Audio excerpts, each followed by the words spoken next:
3,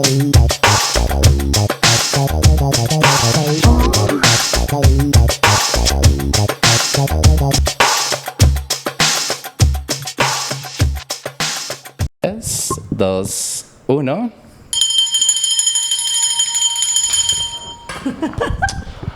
Con una nueva temporada de Sin Pelos en la Lengua, ¡Bravo! el podcast cuyo propósito es enseñar que para ser artista lo único que necesitas es tener huevos y tirarte al agua. De los que me han seguido en estas 2 temporadas, las cuales pueden encontrar tanto en YouTube como en Spotify, tenemos 14 episodios para que se diviertan con todo tipo de artistas. ¡Felicidades! Gracias. Cuando desarrollé este podcast dije, ¿y qué tal si aparte de eso, sin pelos en la lengua, qué tal si le enseño a las personas que literalmente identifican lo que es no tener pelos en la lengua, personas que son valientes? Entonces yo hice una lista de quiénes son esas guatemaltecos, y les puedo decir que la número 1 era nuestra siguiente invitada.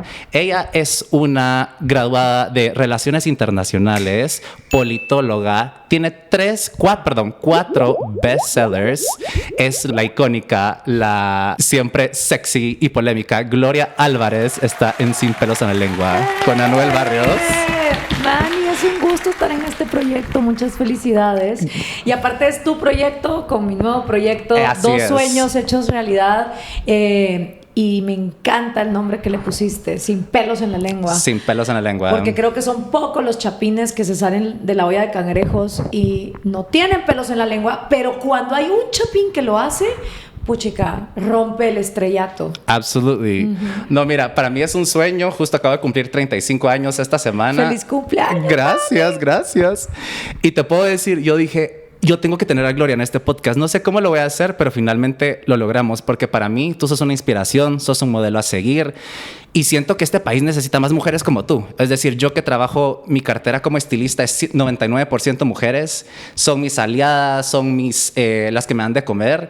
Entonces, genuinamente me gusta el empowerment. Entonces, yo siempre dije que a Gloria la teníamos que tener aquí. Porque la verdad es de que, más aparte de el backlash que has recibido en estos años, tú sos tan de a huevo. Y siento que las personas solo necesitan conocerte como bajo otra luz. Por eso te quise invitar a este podcast.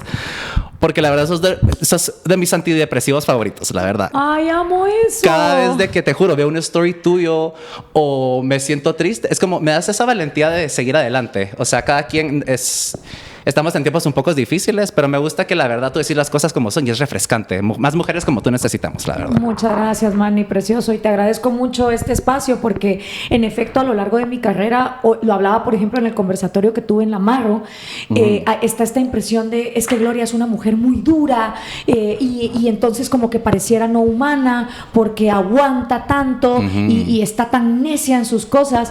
Y no es verdad. Lo que pasa es que el algoritmo no enseña esas partes más vulnerables, más débiles, pero yo tengo hasta un hashtag que se llama Magia para el Duelo, donde estuve compartiendo todas las cosas que a mí me sirvieron para afrontar diferentes tipos de duelo, desde la muerte de mi papá, la muerte de mis mascotas, la muerte de mi abuela, los cambios, los fracasos, levantarte de ellos. Pero ahora vivimos en una época donde el algoritmo no te da esa oportunidad. Entonces agradezco tu espacio porque aquí sí vamos a poder platicar del ser humano que siempre ha existido y que ahí está.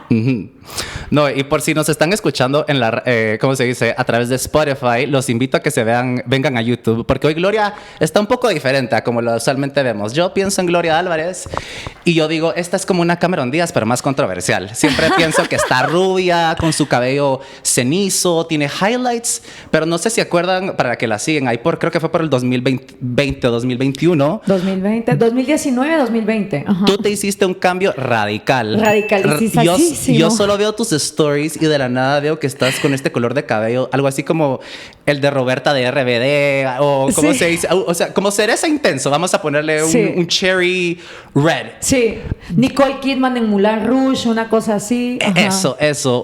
Contanos porque mira, o sea, tú ya sos una persona que dice las cosas como son. Cuando yo veo este cambio, digo, no me sorprende, pero en peluquería hay muchos estereotipos. Por ejemplo, te divorcias, tenés que pintarte el pelo rubio. Sí. Entonces, como la gente te veía con tu cabello cenizo y highlights, y de la nada estás así con este nuevo cambio con el de cabello, ¿cómo fue? O sea, ¿cómo decidiste que solo de nada un día hoy tenía que ser Cherry Cola Red? O sea, ¿qué estaba pasando en tu vida que decidiste cambiar de look por un tiempo? Mira, fueron 2 años bastante transformadores en mi vida, porque en el 2018 es donde yo tomo la decisión de irme a México. Yo trabajo en Grupo Salinas desde el 2015. Yo tenía un programa aquí en Guate, HDP, Los Hijos de la Política.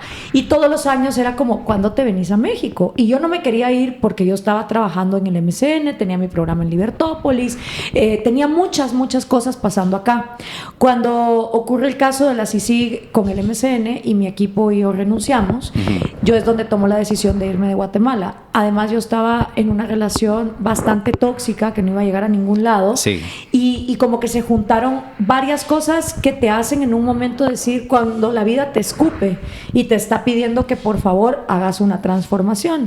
Entonces yo me voy a México en marzo de 2018 y ahí empiezo a formar una familia cósmica maravillosa de la cual hablo en este libro, porque yo creo que a veces tal vez nos dicen que solo es la familia de sangre, pero en mi caso esa familia cósmica ha sido fundamental. Incluso cuando mi papá falleció en la pandemia, gracias a todos los amigos que yo hice en México, muchos de ellos de la comunidad LGBT, yo pude llegar a tiempo, a pesar que Yamatei había cerrado el país. Sí. Para el funeral de mi papá, que fue así como ipso facto. Entonces el año 2018 y 2019 representaron transformaciones muy profundas en mi vida. Es el primer año que voy a Burning Man y eso también fue como encontrar mi país. Llegar a Burning Man fue como toda la gente que me dijo alguna vez que yo estaba loca. Yo para allá mis 15 años, yo ya había hecho una lista de toda la gente que me decía que yo estaba loca, y esa lista zumbaba a los 70 personas, porque yo ya había vivido en El Salvador, en Honduras, en Guatemala. Entonces al llegar a Burning Man y ver que no, que había gente que con los principios de Burning Man vivía en Radical Self-Reliance, Radical Self-Expression, Leave No Trace, hacer comunidad, todos estos valores increíbles que yo siempre quise transmitir para Guatemala. Llega el año 2019 finales y yo me siento muy empoderada, muy cambiada en muchas cosas, y dije, es ahora o nunca. Y me fui con la Carlita, que es una amiga en común. Nuestra comadre, la Carlis. El primer episodio, para los que no han visto Sin Pelos en la Lengua, con ella cortamos el cordón umbilical. Ajá, literal. Y qué mejor parto que ese. Claro. Ella también, que es esta pelirroja incendiada. Eso te iba a preguntar, ¿fue influencia de ella o tú ya tenías en tu mente, porque la Carlita es pelirroja? Dije, ¿ella te metió la idea o tú ya lo tenías? No, yo ya lo tenía. O sea, yo veía siempre que el ser pelirroja, ya había jugado mucho con las pelucas y así. Y dije, creo que es un excelente momento para entender qué es ser pelirroja. Porque las pelirrojas son como las únicas. Había conocido a Terry Kibbe, que también es una pelirroja increíble. Ella y su esposo Matt Kibbe, de Free the People, que es uno de los podcasts libertarios más cool que hay. Me había como inspirado y le dije a Carla, mira, sos una excelente colorista, porque la verdad es que Carla es excelente. Muy buena, y además ella tiene su pelo rojo. Entonces dije, ¿en qué mejor manos me puedo poner? She knows what she's doing. She knows what she's doing. Y le dije, mira, pues gorda, yo quiero esto, pero no quiero el rojo que vos tenés, sino que lo quiero como un poco más cerezo, como un vino. Como vino, cabal. Es que es como cherry, eso decir, es más violetón, como así. Que es lo que tengo hoy en honor a esa época. Y la Carla, que siempre me ha apoyado en todas mis locuras, fue como, va gorda, démosle. Y entonces me transformo el pelo. Me acuerdo que mi papá todavía vivía y fuimos a una comida ahí en la Antigua, y mi papá me ve el pelo de rojo porque alguna vez en la universidad me habían pintado el pelo de rojo, pero con estos colores que se van washeando en el salón de Estefan, porque yo modelé unas joyas de jade en la Antigua. Entonces decían, claro, igual que hoy, ¿no? El verde jade con el rojo hace un contraste bien bonito. Ajá, no solo para la sirenita, sino para cualquiera. Entonces yo me había quedado con la idea de qué cool es el rojo, pero no me había durado mucho. Y entonces me hago este pelo increíble, me siento fantástica de pelirroja. Me voy a Australia a trabajar, eso fue en marzo del 2020.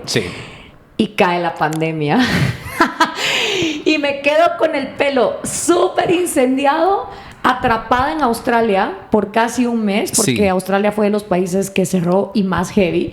Y entonces fue esa triste decisión de decir, porque para mantener un pelo así te lo tenés cada mes las raíces, claro, es de alto mantenimiento, es súper alto mantenimiento. Y dije, pues ¿para qué voy a querer seguir teniendo esto si todos estamos encerrados? No puedo ni presumir mi color rojo. Exacto, sí. Entonces ya regresé a México y solo con la pandemia pues lo dejé que fuera creciendo, hasta que para agosto que fallece mi papá, pues yo ya estaba como con un rose gold se había lavado, en transición.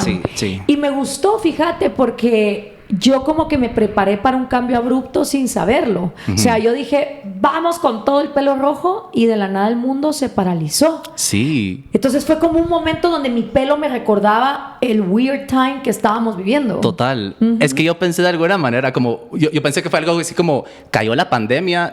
Yo pensé... No sabía si iba a ser un virus tipo Resident Evil. Dije, de plano ya como en sus bucket list, pues si quiero ser pelirroja, es now or never. We don't know what's going to happen, ¿me entiendes? Totalmente, sí. No, y me gustó mucho. Lo disfruté un montón. Y por eso cada vez que puedo me pongo así como pelucas pelirrojas, que además a mi novio le encantan.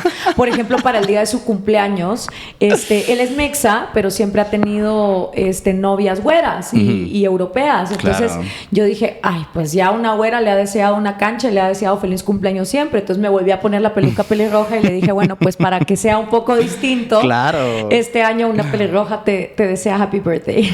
Me encanta. Mira, justo te quería preguntar porque no te digo...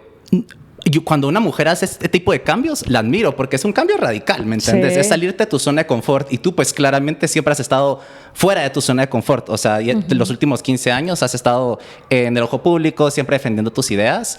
Cuando quería preguntar, como tú sí tenés audiencia, quería preguntarte cómo tomaron ellos este cambio de look, porque muchas veces la gente a sus ídolos, a sus íconos, les gusta que estén como están, ¿me entiendes? Sí. Entonces, por ejemplo, no sé si tu male audience cambió, es decir, ¿cómo lo tomó tu audiencia este cambio? Bueno, justamente coincidió con que yo había sacado un libro, mi tercer libro, que muchos de mis amigos me dijeron, no escribas ese libro, y la introducción de ese libro se llama No escribas ese libro, y de todas maneras lo escribí, que es Cómo hablar con un conservador. Y cuando yo saco Cómo hablar con un conservador, porque empiezo a decirle a la derecha latinoamericana, mercantilista, corrupta, un gran amigo ahorita en Amarro que me entrevistó y que además es católico, me dijo, es que esa es la derecha retardataria, y me encantó ese apodo, porque significa una derecha que se rehúsa a los cambios que de todas maneras están viniendo. Y Cómo hablar con un conservador, que lo saqué en 2019 y después en 2020 me pongo el pelo rojo, muchos fue de, claro, rojo marxista, porque ahora te volviste comunista, entonces el pelo va con eso. Y yo como son de imbéciles, porque hay gente como Manuel Ayau, fundador de la Francisco Marroquín, que agarró el rojo como el color del amarro, porque dijo, es que hasta eso voy a regresar de lo que los comunistas nos han robado, porque obviamente el rojo es el color de los nazis, de los comunistas, pero también es el color del amarro, también es el color del vestido con el que me volví viral en el discurso de Zaragoza. Entonces a mí eso me mataba de la risa, y obviamente había otra gente de, ya no sabes cómo llamar la atención. Solo estás buscando atención. Sí. Y es como, brother, es que yo siempre he tenido atención, no importa qué haga o deje de hacer. Entonces, por eso soy libre, porque no importa mañana si me quedo canosa, que ya estoy vieja, que si me pinto el pelo rojo, que porque me lo pinto de rojo, si me dejo las raíces, porque me las dejo, pero si me hago rayitos, el oxigenamiento, ¿cómo se llama? Lo oxigenado del tinte te está dejando estúpida, o sea, hasta por el pelo te van a criticar, ¿me entendés? Total. ¿Cuánto tiempo estuviste? ¿Como un par de meses, más o menos? No, fue casi, ¿un año? Ponele entre finales de 2019. Creo que la Carlita me lo hizo tal vez como por febrero de 2020 o enero de 2020, si no estoy mal. Está la primera foto que saco. Yo creo que estabas en la Antigua cuando... Estaba en la Antigua. Sí. Ahí estábamos cuando se perdió la Kiara. Yo parecía la Llorona 2.0 con una bocina Bose. ¡Kiara! Porque me estaba quedando sin voz. Y la gata apareció, by the way. Y andaba con el pelo rojo, pero como te digo, tengo clarísimo, para agosto 8, que ahorita va a ser ya otra vez la fecha de aniversario de la muerte de mi papá, yo ya andaba otra vez como en este canche rose gold, una cosa y la otra, y ahí le voy a agradecer a Carla toda la vida, porque ella me fue a traer a la frontera de Tapachula, y cuando volvimos, imagínate, yo no sé de tu audiencia quien haya perdido papá o mamá, pero cuando estás en duelo, obviamente estás en un dolor profundo. Y Carla en ese momento me dijo, ay, sí, mi amor, pero no vas a ir con estos pelos al funeral de tu papá. Tú la mirabas ahí con la secadora, haciéndome el pelo. Entonces yo me miraba divina en el cementerio de las flores, claro. Gracias a la Carla, hecha pedazos emocionalmente, pero sí. Y recuerdo perfecto que ya para ahí ya no tenía el pelo rojo. Rojo. ¿Lo volverías a, digamos, ahorita estás usando una peluca, pero volverías a hacerlo o...? Fíjate que el problema que yo tengo es que mi pelo es bien finito. Entonces, todas estas locuras que le he hecho, me da miedo dañarlo. Sí. Y llevo ahorita como 2 años que no me he retocado los rayitos que, by the way, Carla me hizo. Y siempre lo extraño, porque entonces cuando me empieza a crecer el pelo y me empieza este brunette, los ojos se me ven más impactantes. Sí. Pero siempre hay una parte de mí que quiere como un poco de highlight para resaltar las facciones de la cara. Sí. Entonces, es como esta love-hate relationship donde amo mi pelo y amo cuidarlo y de la nada es como, puta, pero hay solo una vida y en este momento lo puedo hacer. Solo se vive una vez. Es que, no hay que quedarse con las ganas, siento yo. Y eso es lo que, digamos, como colorista, como peluquero, la razón por la cual lo hago es because it's fun. Pues no es un desk job. Y te juro que sí, si tú estás cerrando ciclos o estás pasando por algo, la verdad es de que hacerte un corte, hacerte un cambio de look ayuda mucho, ¿me entendés? Porque genuinamente esa energía la estás dejando y te estás retransformando. Yo por ende siempre admiro cuando una mujer hace este tipo de cambios más de color, porque color es lo que más la gente me busca. Entonces, claro. No te digo, siempre dije, hay que llegar al fondo de cómo estuvo esa experiencia, porque no todos hacen esto todos los días. Pues, no, y después de eso, entonces me fui hacia rubia, platinadísima, tipo Marilyn Monroe. Es que cabal, así es como con Carla igual, porque le dije, leí un artículo que decía que ese tipo de tono tan casi blanco, lo tenés que hacer antes de arrugarte mucho, porque de hecho es un color que va a sacar más tus facciones y tus arrugas. Absolutely. Entonces yo dije, ok, ya tengo 38 años. En ese momento dije, it's now or never. Y le dije a la Carla, ¿sabes qué? Quiero por una vez en mi vida experimentar lo que es la rubia platinada, porque además es esa rebeldía de las canchas son estúpidas, ¿verdad? Entonces yo, que ya tenía 2 licenciaturas cum laude, 3 posgrados, 2 maestrías, 4 libros, era como, brother, ¿a quién le tengo que seguir demostrando que soy renegra? A nadie. Entonces, a esta edad me puedo poner el rubio platinado. Absolutely. Que además Marilyn Monroe no era ninguna estúpida.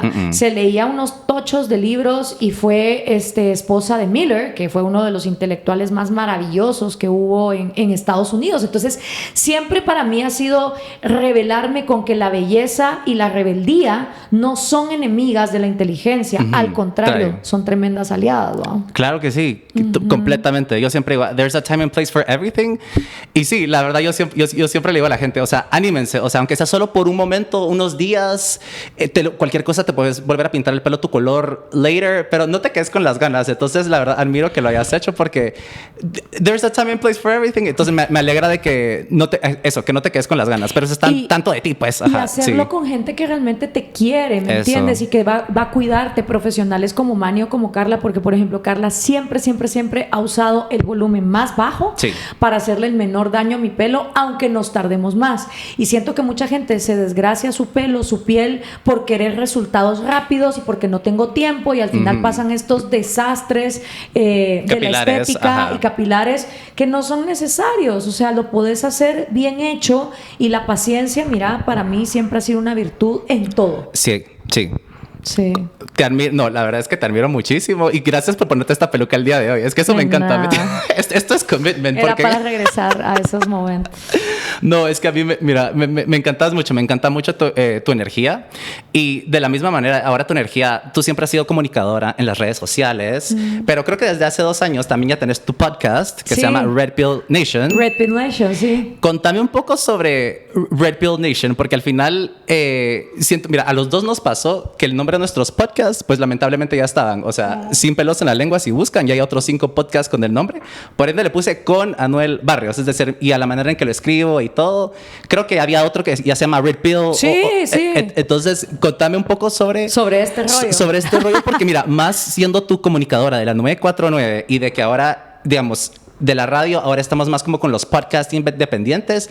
O sea, es que tú, no sé, ya lo tenías pensado desde hace mucho tiempo, porque vi que lo estás haciendo con la Universidad de... ¿Cómo se dice? De la Libertad, sí, en sí, México. Ajá. Sí, o fue un proyecto que hicieron juntos, pues, o sea... Mira, yo siempre fui fan de Matrix, Sí. desde que la película salió en el 1999, yes. Ajá. Y fan de esta idea de desenchufarte de la Matrix.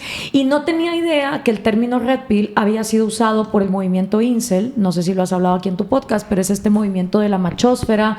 Si vieron esta serie en Netflix de Adolescence, de este chavito que Sí. es radicalizado en las redes sociales para odiar a las mujeres. Entonces, el movimiento Incel nace de los gamers. Cuando las chicas gamers se empiezan a meter en los videojuegos y los niños las empiezan a acosar de una manera horripilante.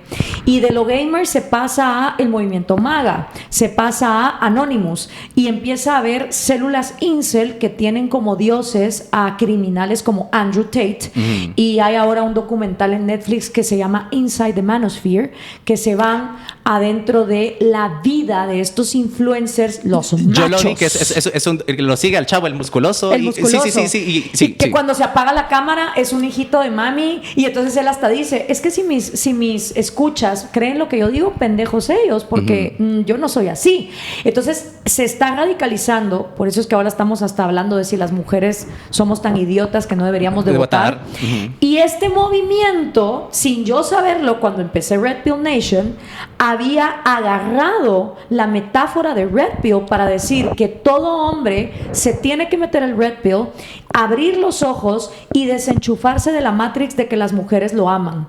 Y ellos tiran una estadística que es que el 80% de las mujeres solo están atraídas por el 20% de los hombres, porque la mayoría de hombres sin barbilla, sin barba, sin pelo, bajitos, que la tienen chiquita, que no sé qué, y empiezan ellos a victimizar al hombre de una manera bastante enfermiza. Ellos no van a tener mercado con las mujeres. Entonces, ¿qué es mejor? Que las empiecen a odiar, porque la mujer es la enemigo, la mujer viene a acabar con su estilo de vida y se han creado estos movimientos bastante preocupantes. Y ellos tienen un podcast que se llama Red Pill. Sí. Entonces, a mí me dijeron, mira, está pasando esto, ¿qué quieres hacer? Y ahí me acordé de Manuel Ayao y dije, no, pues hasta el Red Pill les voy a quitar. Tal vez no va a ser mañana, pero tal vez va a ser algún día. Porque realmente desenchufarse de la Matrix es desenchufarse de machismos, de feminismos, de racismos, de homofobias, de clasismos, de todos estos ismos que lo único que hacen es justificar que yo, por la religión, el género o los genitales que yo tenga, puedo venir y odiar al otro, ¿verdad? Entonces ahí fue donde dije, no, me voy a quedar con Red Pill. Yes. Pero además, yo soy millennial, yo me acuerdo lo que es Los Matrix. dos chocan. Tú Sí, también, sí, somos millennials, es 91. Entonces también hay mucha mara que ni siquiera sabe lo que es Matrix, ¿me entendés? Oh my God, yes. Tú estás ayudando también a darle a conocer la película y Ojalá. todo. Sí. No, mira, yo soy fan de tu podcast, he visto varios episodios y me gustan las propuestas que tenés. O sea, digamos así, tú sos una mujer que dice las cosas como son, tenés actitud. También has tenido propuestas de mujeres empoderadas. Creo que el último que vi fue, creo que le habías puesto Colombia es más que cocaína. Y Sí. era de esta comediante. Sí, es de Colombia. Y de cómo se fue a España, si no estoy mal. Sí. Pero justo estaba contando toda su vida, de cómo es duro, de cómo se dice, más siendo mujer, ser comediante, cuenta todos sus hardships. Vi también donde hablas como sobre las plantas medicinales. Sí, Hay uno con Janina Tomasini, sí, de Sabiduría Psicodélica. También tuviste, creo que Stephanie Brolo, creo que también vi Stephanie ese Brolo, o sea, sí. has tenido tantas propuestas. Decime cómo ha sido para ti elegir estas propuestas. ¿Cómo ha sido la experiencia so far de Red Pill y tener estos invitados so far? Es hermoso porque me ha permitido poder entrevistar gente que se desenchufó de la Matrix, pero que además factura al hacerlo. Porque hay mucho idealismo de hay que salirse del sistema. Pues sí, pero ¿de qué vas a comer? ¿Cómo se ve eso? ¿Cómo vives cuando te desenchufas de la Matrix y sos rebelde? Y creo que ese es el objetivo de mi podcast, mostrar a estos rebeldes y cómo realmente podés tener una vida funcional, Sí. sana, donde sí tenés ingresos recursos económicos sin necesidad de prostituirte ante una sociedad que no está funcionando y adormecerte, porque una vez ves la realidad es muy difícil volver a entrar en ella. Sí. Ahí yo estaba con unas amigas aquí platicando y estábamos hablando de todo, de teorías de que Jesucristo en los años perdidos de la Biblia se fue a Cachemira y aprendió altos estados meditativos de conciencia. Son teorías. Sí. Y a mí me encanta conversar. Sí. A mí esa cosa de no se habla de política, no se habla de fútbol y de religión. No, hay que hablar de esas tres cosas para que no estén más putrefactas de lo que están. Totally. Y esta amiga me decía, es que yo en Guate no tengo con quién hablar de estas cosas. Y yo le explicaba, ¿sabes qué pasa? Que para ti, para mí hablar de esto no representa ningún costo, porque tú te vas a regresar a tu casa y yo me voy a regresar a México y nosotras ya vivimos en nuestra verdad tolerando todo. Pero si tú llegas con personas que no se han salido nunca de la Matrix porque nunca han tenido los huevos de no tener pelos en la lengua y cuestionar las cosas, lo que va a terminar pasando es que ellos, al escuchar una conversación como esta, tienen dos opciones: o cambian su vida por completo porque no van a poder con la incongruencia, o se pegan un tiro, o siguen ahí acomodándose a una falsedad. Pero eso es lo que está llevando a una sociedad como la guatemalteca, donde ves niños acuchillando papás, esposos desapareciendo mujeres.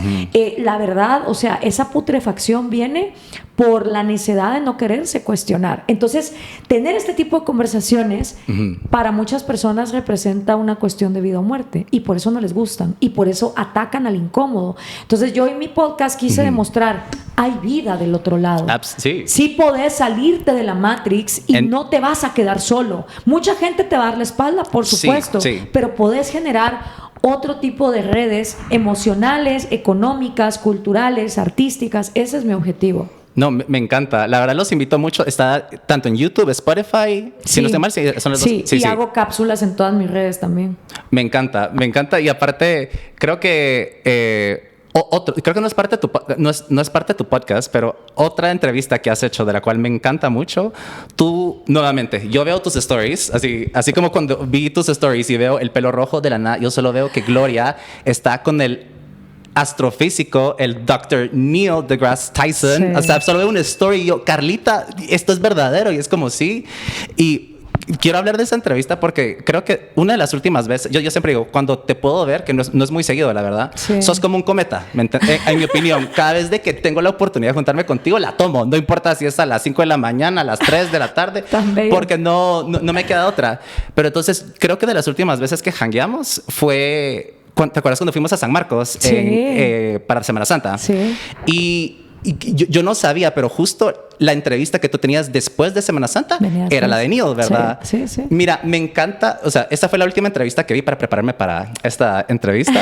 Y aparte que me encantó, o sea, yo solo me quedaba choqueado. Es que ese hombre tiene una habilidad de, por ejemplo, una idea tan compleja la hace ver tan sencilla. Sí. Pero a lo que te iba a decir, estoy muy contento de tu performance en esa entrevista porque en San Marcos, o sea, yo siempre habíamos jangueado, así como en fiesta, pero pasamos varios días juntos. Yo no sabía que San Marcos, por ejemplo, todo lo que es wellness o como, por eso hay muchos spas y cositas así. Hicimos yoga en el Eagle Nest. Sí. Como que creo que tú estabas pasando por algo, que la Carlita creo que te había invitado a... Un heartbreak terrible que lo cuento aquí también en el libro. Y de hecho tengo ahí un párrafo donde digo... Yo no sabía cuando estaba en México y Carla era como, venite a Guate. Y yo le decía a Carla, estoy tan triste que no me quiero ni levantar de la cama. O sea, yo conecté con una depresión muy profunda y como pongo en el libro, muy a pesar de mis haters, no fue por el hate de ellos. Sadly no fue por ellos. Sadly no fue por ustedes, fue por otras razones. Otras cosas. Y cuando llego a Guatemala y los veo a ustedes y empezamos a tener todas estas experiencias tan fantásticas, vas como poquito a poco, por eso ahora tengo un fénix en el brazo.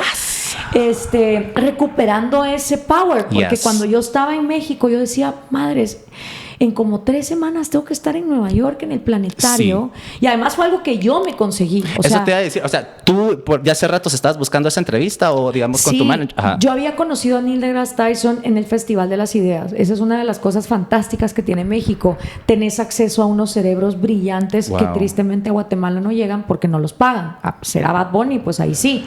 Aunque ahora ya hice un poco las paces con Bad Bunny porque dicen las malas lenguas, tengan pelos o no, que el chavo borró todo su Instagram, ¿sí?, todo su pasado, porque ahorita va a relanzar una nueva imagen, tal cual el Fénix, donde se quiere desligar de toda la misoginia y la violencia a la mujer que sus canciones inspiraban. Dicen, no sé, confirmen ustedes. Allegedly. Sí. Llamen ya. Así, no lo sé, pero eso es lo que dicen. Sí. Entonces, como que cuando yo conocí a Neil deGrasse en este festival, nos habían dicho, por favor, no lo vayan a atormentar. El señor es muy especial, por favor, no lo atormenten. Entonces, yo tenía backstage porque el festival lo organiza el grupo.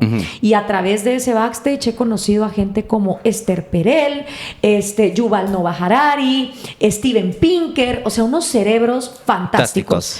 Y entonces estábamos en la cena y yo estaba con otros amigos cuando de la nada vemos entrar a Neil y yo así, no puede ser, vengo a la cena. Y entonces nadie se le acercaba, porque obviamente todo el mundo le habían dicho no lo vayan a chingar, ¿verdad? Y yo sí respeto mucho eso. Y es muy alto él. Entonces se empezó a acercar y saca un láser. Y empieza a jugar con su láser apuntando las estrellas, porque era de noche. Era en una terraza ahí en Puebla, en la plaza central de Puebla. Y empieza a apuntar así con el láser y el láser rebotaba en algunos objetos estelares. Sí. Y yo así de, wow. Y entonces empieza, did you know that this laser is forbidden by the government of the United States? What? Y todos así de... Entonces, claro, se empieza a formar alrededor de él, tal cual ágora griega, un montón de gente, un círculo, a escucharlo.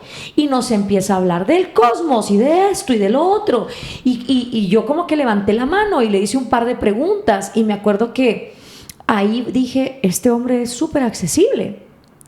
Y lo que nos habían vendido, o tal vez ese día estaba de buen humor, yo qué sé. Y después, a la comida del día siguiente, que es un almuerzo que hacen con todos los organizadores y los speakers, en la mesa de él no había nadie. Y entonces yo le dije a Antonella, que es quien me hace el favor de hacer el prólogo en mi nuevo libro, compañera de hogueras cibernéticas, Anto, y que también es una brillante física, porque ella también, aparte de ser economista, historiadora, filósofa, escritora, es física. Y le dije, vámonos a sentar con él. Y nos fuimos a sentar con él. Y eran aquellas pláticas que yo decía, oh my God. Y luego yo tenía mis 2 libros, Cómo hablar con un progre y Cómo hablar con un conservador, y yo había citado a Carl Sagan y había citado a Neil. Entonces llego yo y le digo, Neil, I want to show you something. I quoted you and I quote Carl Sagan, your teacher, in my books in Spanish. Y él agarra los libros, y estos son libros donde yo salgo disfrazada de Margaret Thatcher y disfrazada del Che Guevara para darle como un twist. Y él dice, oh my God, you wrote this. Y yo, yes, I did. I cannot believe it. Me dice, because you are talking the truth to both sides. Almost no one can do that. Y él me dice, could I please take a picture with your work? Entonces yo estaba así, yo temblaba, yo era como, Neil deGrasse Tyson aprecia le gusta mi trabajo. Y entonces se queda él con la foto, y fue ese momento donde me acordé de San Marcos y me acordé de estar 3 semanas atrás llorando en mi cama en México, y dije, ¿cómo es la vida que puede cambiar tan rápido? Y cómo si no nos rendimos, las cosas pueden cambiar. Entonces yo me quedo con su contacto y le escribo, mire Neil, a mí me encantaría entrevistarlo, voy a ir para Nueva York. Yo iba para Nueva York para otros trabajos. Me entrevistó John Stossel, me entrevistaron los Kiwi de Free the People, y él me dijo, yes, of course, come to the planetarium. Y ahí es donde voy al planetario, y la entrevista, si ven, es la oficina. Es la oficina. Es que hay tantas cosas en la parte de atrás. Todo. Hay una gorra from the Bronx, me di cuenta. Y, o sea, yo ponía pausa y decía, tengo que ver todo lo que tiene que atrás. Tal vez hay algún easter egg o algo. Y es una inspiración para el back de cualquier podcast, ¿me entiendes? entendés? Porque increíble, ahí había hasta amo. compases de Galileo, me sacó un asteroide al final de la entrevista. Me contaste que pesaba un verbo. Pesaba un chingo, así me voy para abajo y me dice, "This is 10,000 years old", y con su voz así. Y ese fue uno de los sueños más grandes de mi vida. Y a la fecha, él a veces me manda emails, "When are you gonna become president?", ya sabes.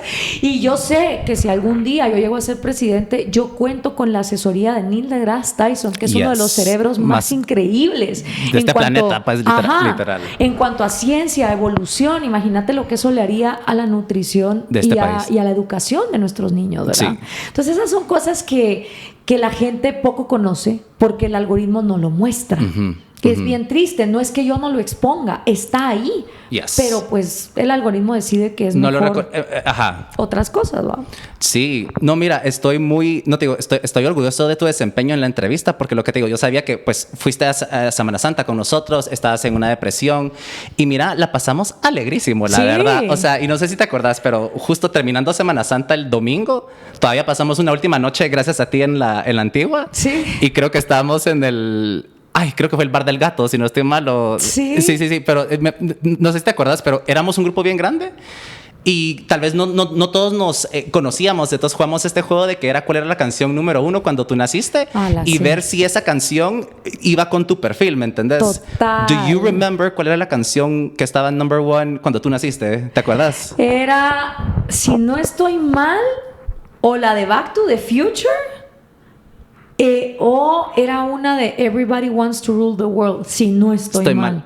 Tú era la de los balloons. Era Unbelievable de Unbelievable. Sí, o sea, sí. Y mira, yo lo digo por lo que te digo. Yo digo, amo esas, me encanta o sea, siento que soy tal esa canción. Sí. Porque no te digo, siempre me considero una superestrella. Entonces, no sé, siento que es tal era cual. Para ti. Me acuerdo perfecto lo bien que la pasamos. Entonces, no te digo, me da gusto que...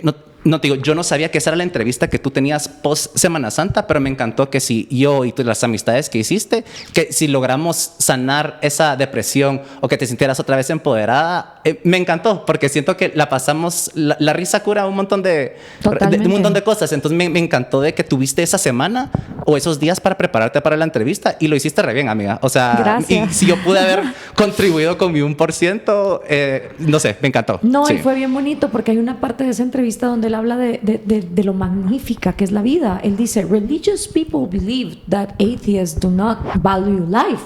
We value it more because we know all the things that it has to take for life to exist. Y me da este speech sobre el valor de la vida que pues yo ahí me contuve las lágrimas, pero yo decía, si este hombre supiera que hace 3 semanas yo estaba tan triste tirada en la cama, sí. Y yo lo abracé y le agradecí y le dije, mire, Neil, de verdad, you have no idea the medicine that you're giving me. Porque él no tenía idea, ¿me entendés? De lo que venía detrás. Y él obviamente me dijo, you're such a professional, this is amazing. Y quedamos en súper buenos términos porque además yo para una entrevista también, man, igual que tú, me preparo un montón. O sea, yo sí leí su libro. Muchas veces a mí también lo que me pasa en las entrevistas es que la gente... O sea, de todas las que he hecho aquí en Guatemala, que han sido maravillosas, hemos hablado de otras cosas, pero la única que había leído mi libro era María Dolores Arias.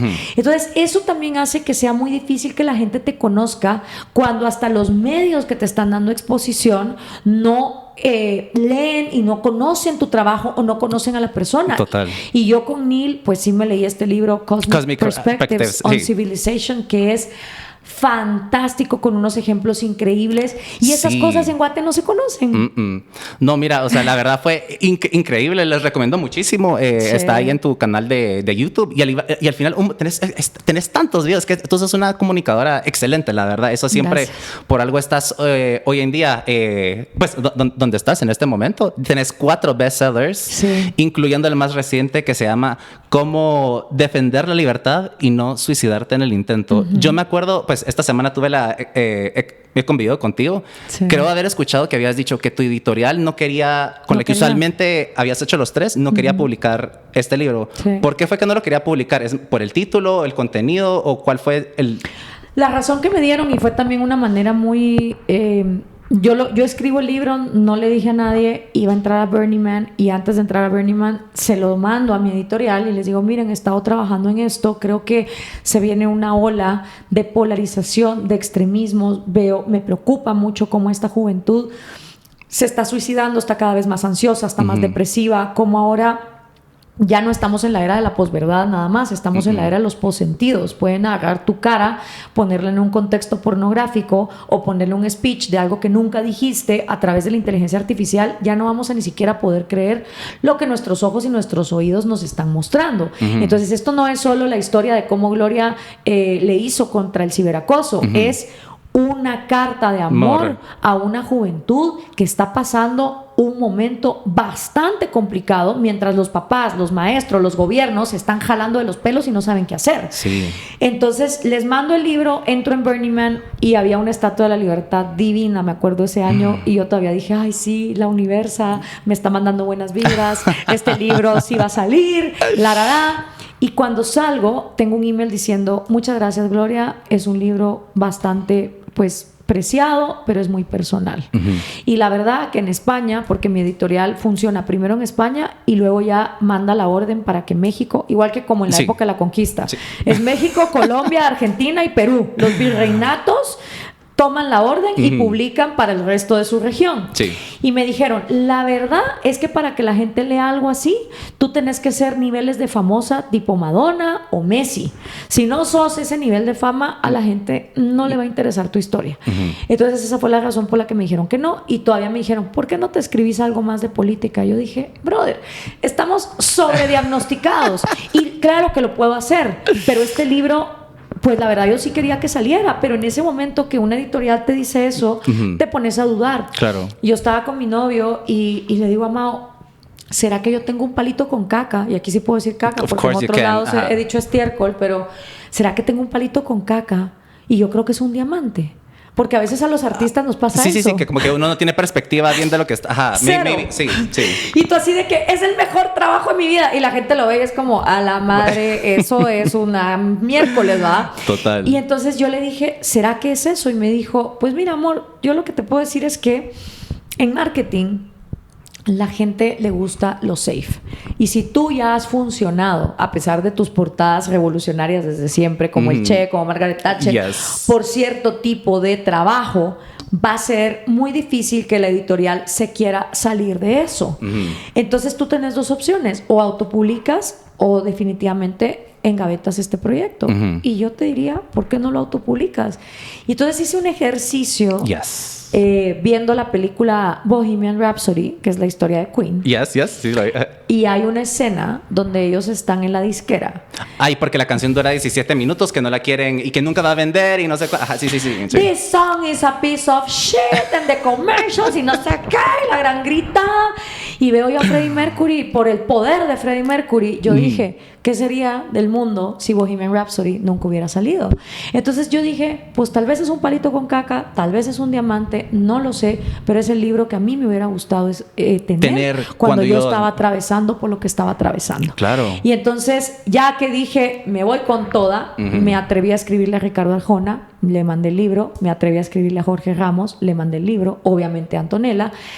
Y cuando recibí el yes de estas mentes transgresoras, valientes, y dije, órale, tal vez mi palito con caca tiene un poquito de polvo de diamante, ¿sabes? Un polvo de estrellas. Y entonces polvo de estrellas. Y entonces ya también con el Mono del Espacio, que es uno de los mejores fotógrafos que tiene este país, diseñamos la portada. Es que esa portada, a mí, o sea, mira, yo siempre te lo digo, o sea, salí súper sexy, o sea, ¿cómo se dice? Como si fueras de Statue of Liberty, pero con el teléfono. Sí.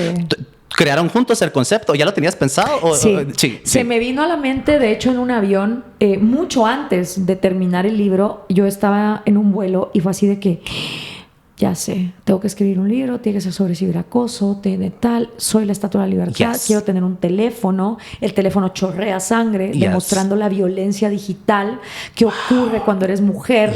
Y además es un tributo a una tía abuela mía que fue comunista, ella se quedó en Cuba con Castro. y fue comunista durante 3 décadas y cuando se da cuenta que el comunismo fue una farsa se cortó las venas.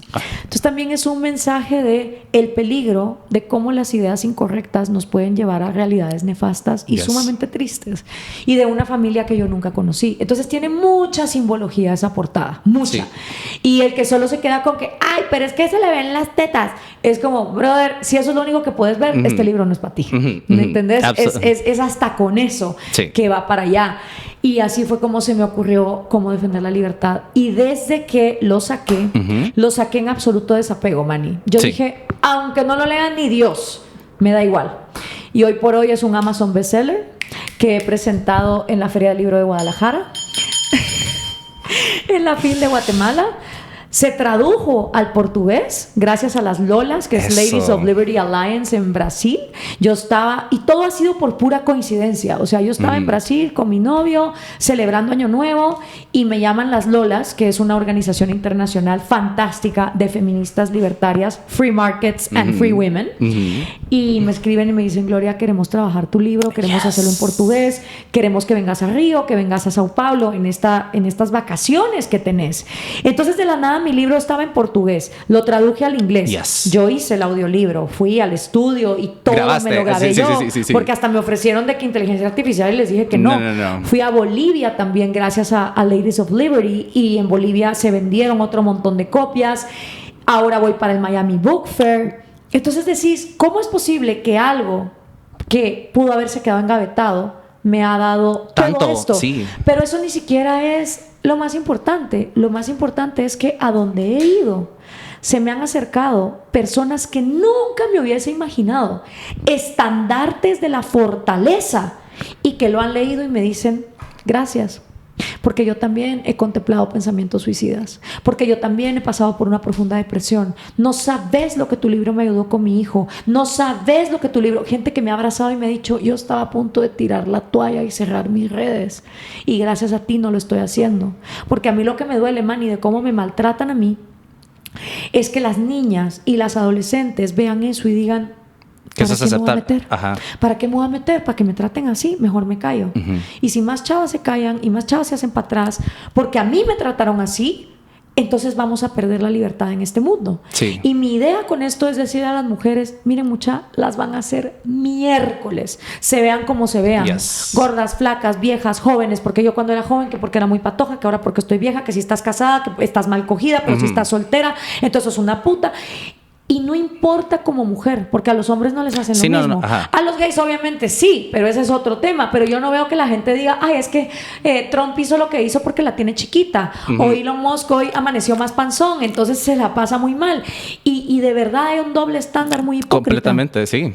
Muy grande. Entonces yo lo que digo es, miren niñas, eso no lo podemos cambiar. Esa es la realidad. Te van a hacer pedazos. It's a fact. So prepare yourself. Porque la alternativa es callar y morir. No, la verdad es que si lo hiciste con esa, ¿cómo se dice? Con ese mindset, la verdad es que te admiro muchísimo, porque lo que te decía, digamos, a mí todavía no he tenido la oportunidad de leer este libro, y además de dejar una copia autografiada, por favor. Claro que sí. Pero es lo que te digo, a mí ha sido un año muy duro, ¿me entendés? Y tener esos pensamientos, la verdad es de que sí los he tenido, y es a través de mis amistades, a través de ti, Carlita. I've been able to push through it. Y lo te digo, si me está pasando a mí, si te pasó a ti, nos está pasando a todos. Entonces, la verdad, qué bueno que te animaste. Gracias. Que you went against the grain y lo publicaste tú solita, ¿me entendés? O sea, al final, eso es lo que admiro tanto de ti. Sos tan refrescante tu energía. Creo que, no te digo, en estos 15 años, digamos, cuando empezó el backlash en contra tuyo, digamos, por ejemplo, hoy cuando viniste en esta ocasión, ¿cómo ha sido el recibimiento de los medios contigo? Porque tuve acceso a tu agenda, que está muy solicitada, y un montón de entrevistas. O sea, ¿cómo ha sido este book tour, más especialmente en Guate? Ha sido maravilloso, Manny, porque hay más voces que antes, y eso me encanta. He ido a podcasts como el tuyo, he ido a Código Rosa, 3 mujeres fantásticas ayudando a mujeres a salir de violencia doméstica, a empoderarse financieramente, porque si no te empoderas financieramente, ¿cómo chingados te vas a alejar de tu abusador? He ido con Peter Bellis, que Peter me decía, si yo hubiera sabido la cantidad cantidad de hate que me iba a caer, quizá yo no estaría haciendo lo que hago. Y le digo, es que bendita sea nuestra ingenuidad, porque yo también cuando empecé en 949 hace 16 años, bendita la ingenuidad de no saber cómo nos iban a destrozar vivos. Y esa ingenuidad es la que hace que Guatemala se empuje para adelante. He ido a radios evangélicas y varias, a Radio Ilumina, voy a ir a otra allá por la zona 11. He estado, por supuesto, en la Francisco Marroquín, estuve en Libertópolis, estuve en Tangente, donde más hate recibí. No fue ni siquiera en las radios evangélicas, ahí me trataron re bien. El público de Tangente se escandalizó porque Lucy Rodríguez, que fuimos colegas en la Marro, ella un año abajo mío, y ahora está en Tangente, y la gente, ¿por qué le dan micrófono a ella? Y es como, ¿por qué no, brother? Que yo esté aquí sentada no quiere decir que mañana pueda estar alguien que está completamente en contra de mí y que odie la libertad y no la defienda. Pero mira, en Filgua competí contra la semifinal del Mundial y el auditorio se abarrató de gente que venía de Chimaltenango, de Jutiapa, de Santa Rosa, de Jalapa, gente que me seguía desde 949. Mira, te presento a mis hijos, cuando yo te escuchaba tenía tantos años, la comunidad LGBT que me dice, gracias a ti me inspiré a salir del closet y ahora aquí estoy, tengo mi negocio y ha pasado esto. Y sobre todo gente que me criticaba muy duro y que se metió en política. Tengo varios casos así. Se metieron en política con la paja de metiéndome al sistema, voy a cambiar el sistema. Y me dicen, mano, estuve en el sistema. Y yo te consideraba una utópica, loca, radical, exagerada. Mano, te quedas corta. Te quedas corta de las cosas que están pasando. Entonces, como han pasado 16 años, ¿cómo han pasado los años? Las vueltas que no da la vida, porque Guatemala sigue atorada en la misma cosa. Nothing's changed. La Mara como que ahora me aprecia más. Y están encabronados y están histéricos y están alzando la voz por cosas que yo venía alzando hace 16 años. Y entonces yo estoy aquí abrazándolos a todos, diciéndoles, bienvenidos. You took your time, pero aquí está el red pill. Te desenchufaste de la Matrix, ¿sabes? Total. No, mira, la verdad es de que aunque sé que ha sido muy duro estos 15 años para ti, pero me da mucho gusto que aunque sea en este momento, the things have gotten better for you, ¿me entendés? Totalmente. Porque siento que, no te digo, ha sido un año muy duro para mí emocionalmente, pero no puedo pensar, tú que llevas 15 años y lo que me has dicho, tenés death threats daily.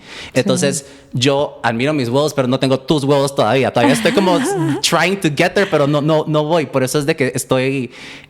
Para mí este ha sido el mejor regalo que me puede haber dado la vida, tenerte aquí en mi podcast, por lo que te digo. Amo de que literalmente te animaste, que decidiste aceptar mi invitación. Y hablando de micrófonos, yo sé que en esta semana te hizo falta un micrófono, pero entonces no te digo, para mi cumpleaños ahí te fui a dar uno de estos micrófonos que Eso fue maravilloso. Eso, cuando uno es tan bueno y tan generoso en la vida, porque es una cadena de pay it forward, tú podés soltarte y confiar en que en el universo va a haber personas que van a estar ahí para ti sin tú ni siquiera tenerlo que planificar. Y eso fue precisamente lo que pasó el día de tu cumpleaños.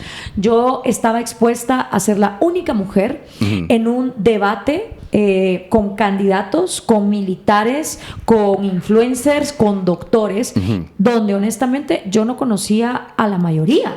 Yo no sabía lo que yo me estaba exponiendo, yo no sabía qué iba a pasar. Y encima, un hater que de verdad, pobrecito, yo sobre todo me compadezco de sus hijos. Qué triste ha de ser tener un papá así de frustrado.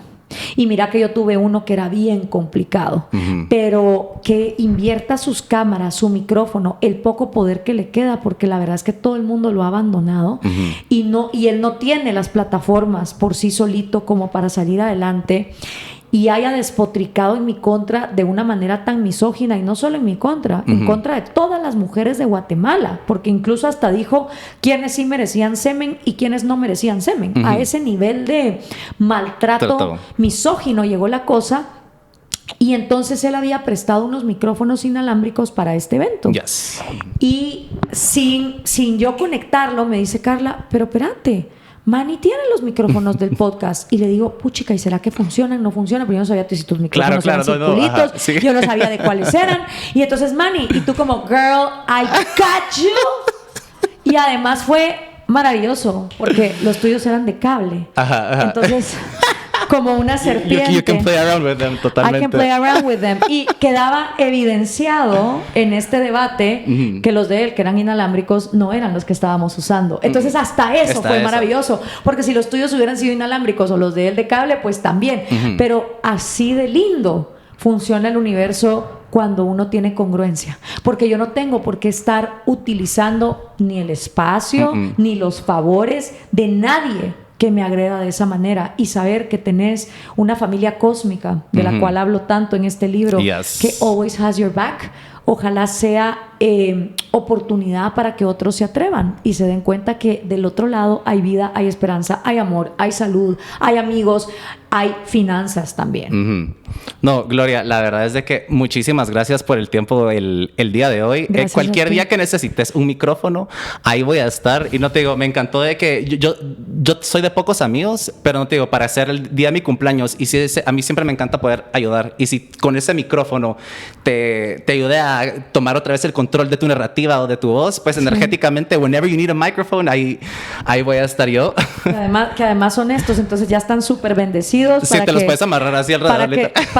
Para que Sin Pelos en la Lengua llegue muy lejos, muy lejos. Y cuando vengas a México a visitar, sabes que ahí está tu casa, y que yo también te voy a poder presentar gente maravillosa que vive en Chilangolandia, que también vive sin pelos en la lengua, y enriquecer el diálogo. Amo, eso es lo que necesito. Yo te admiro muchísimo, la gente también.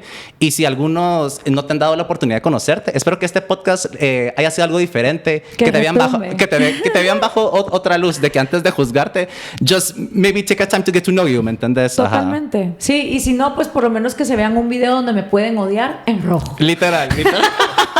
Al rojo vivo. Me encanta. Entonces, pues con esta nota vamos a despedir el programa. Gloria, en serio, gracias por ayudarnos a lanzar la tercera temporada de Sin Pelos en la Lengua con Anuel Barrios, la cual pueden escuchar en Spotify o verlo en YouTube. Y de la misma manera, Red Pill Nation está en todas las plataformas. Aquí estamos sin poses, sin filtros. Esto fue Sin Pelos en la Lengua.